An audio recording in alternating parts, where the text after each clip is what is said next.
super excited to see more of this Izzet control deck. Kai rudely already got 9 wins, so denied us of watching more Izzet from him up until the top 8. So I guess we'll have to settle with Jan Merkel playing some Izzet control here leading up to it.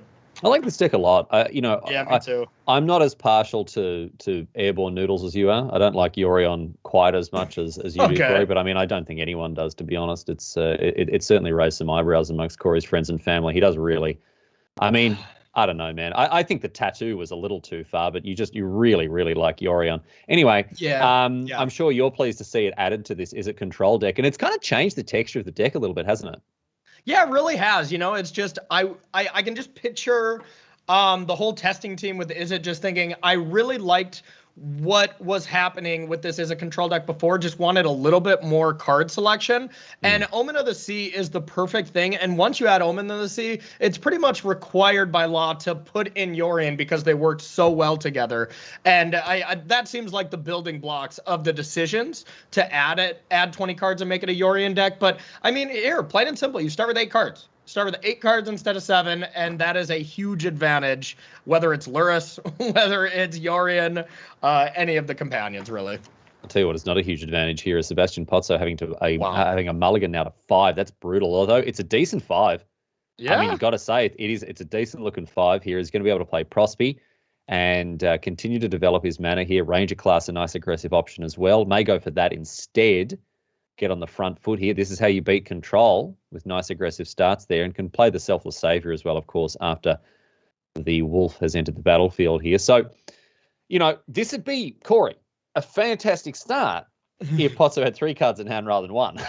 Exactly. Yeah, but I mean, the one Ranger class, that is kind of the way to catch up against these control decks, right? Especially Izzet. You don't really do anything to enchantments, right? There's some Brazen Bars that can maybe bounce it and counter it on the way down, but if there's any avenue where Pozzo can actually gain enough card advantage off that final level on Ranger class, that's one way to get victorious here in this match. Otherwise, it's going to be an uphill battle for sure.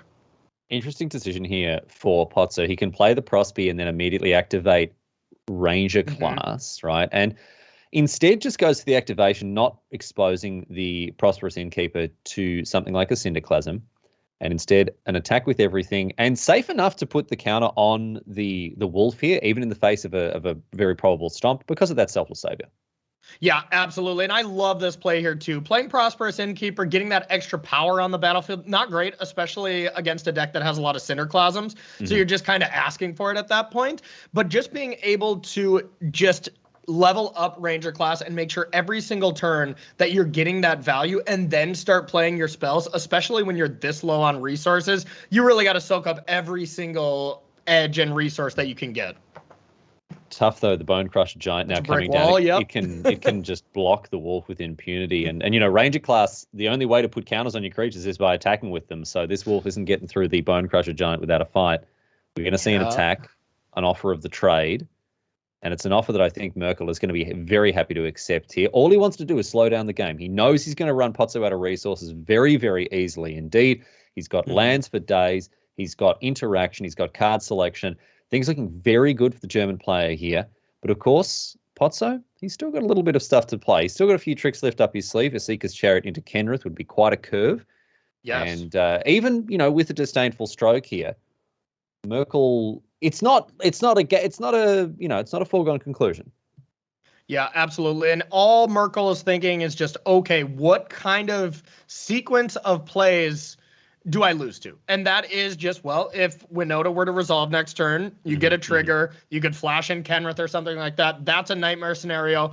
Merkel will be playing around that. So maybe we'll see an expressive iteration that'd be pretty aggressive. I think we're just going to see Disdainful Stroke being held up. If nothing has to be disdainfully stroked, then you just cast Double Omen and all of a sudden your hand is going to be perfect, basically. Yeah. Got a Mind Flare lined up next turn. Maybe Jan Merkel can do something great, I don't know, like man. Mind Flare. Maybe I was wrong. Maybe it is a foregone conclusion, dude. The more you talk, the more I realize, no, maybe it is just a foregone conclusion. This is going to be really, really tough for Pozzo. Just the way that Merkel's hand is set up, you know, and this is what control decks want to do. They want to pass the turn to you with options. They keep their mana untapped. You play something, they respond to it. Counterspell, removal spell, whatever. You don't do anything, they draw cards. They make their hand look better. Cycle things away, bit of card selection. Merkel's doing exactly what he wants to do. A Seeker's Chariot's not going to pose a problem. It's going to eat up that Disdainful Stroke nice and quickly. And even then, even after this counterspell comes down, still an Omen of the Sea here. So firing on all cylinders here, Jan Merkel, he's doing very, very well. And here's going to be the excellent sequence, Riley, is where you can Mind Flayer the only non-human, right? Then you're just not in Winota's scare range at all. And it seems like it's pretty safe to go right now. We'll see if Jan Merkel agrees.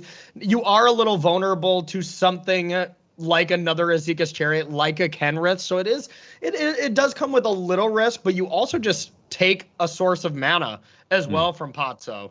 So not to split hairs too much or split humans here, but Prosperous Innkeeper is a halfling, not a human. So it still does trigger the Winota there.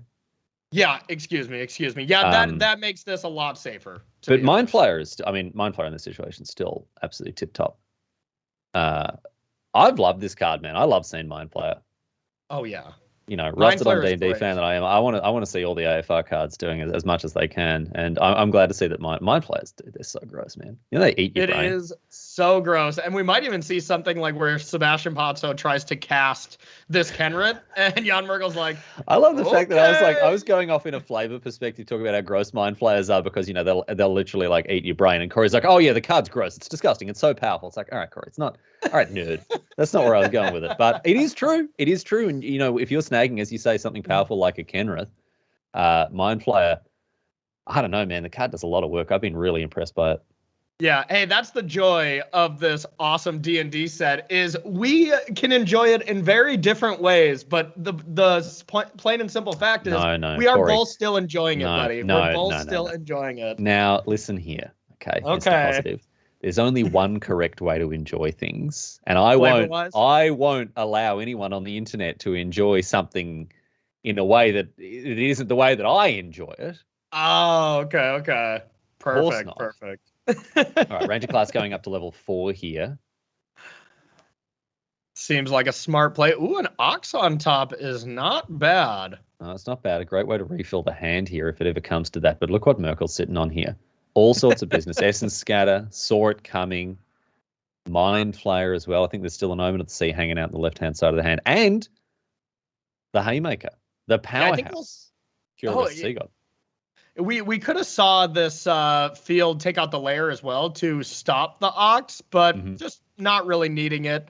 Ooh, even has an option to Frostbite something here at end step and then untap with a bunch of mana. And the main card that we haven't even really talked about in Jan Merkel's hand is, Cure Best the Sea God. That is looming over this game here. Yeah. And against these aggressive decks, Winota being a little bit of the exception because Winota can go way over the top, but Gruul Adventures, Naya Adventures, you just don't beat this card. You can't beat the Kraken, neither can Winota, to be fair, but Winota can just attack with so many creatures and kind of go wide of Cure Best the Sea God, but this card is just so phenomenal against aggro, and it's really the reason to play this deck. And there's line 7.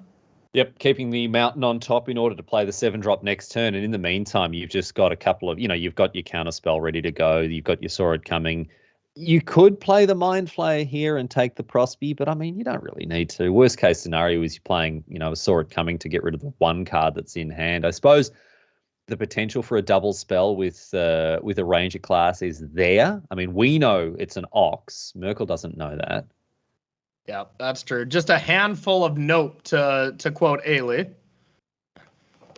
Sword coming put into the exile zone with Foretell. Ox of Agonis off the top. It's an Seeker's Chariot. Can't be cast with the Ranger class. Yeah, and we're going to see one of these 5-drops fired off because, Sebastián Pozzo has to do something. But neither of them are going to work too well. So that's what would lead me to believe that we're probably going to see Ox being fired off right away.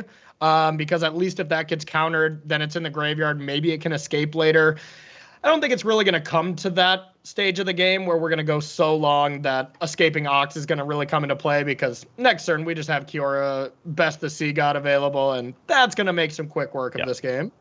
So Kyribus Sigurd comes down, makes an 8-8. Next turn, it'll tap things down. The turn after that, I'll steal things if we even get to that point. Here's the Seeker's Chariot, a chance to resolve. Look, a meaningfully impactful card, certainly, is Seeker's Chariot.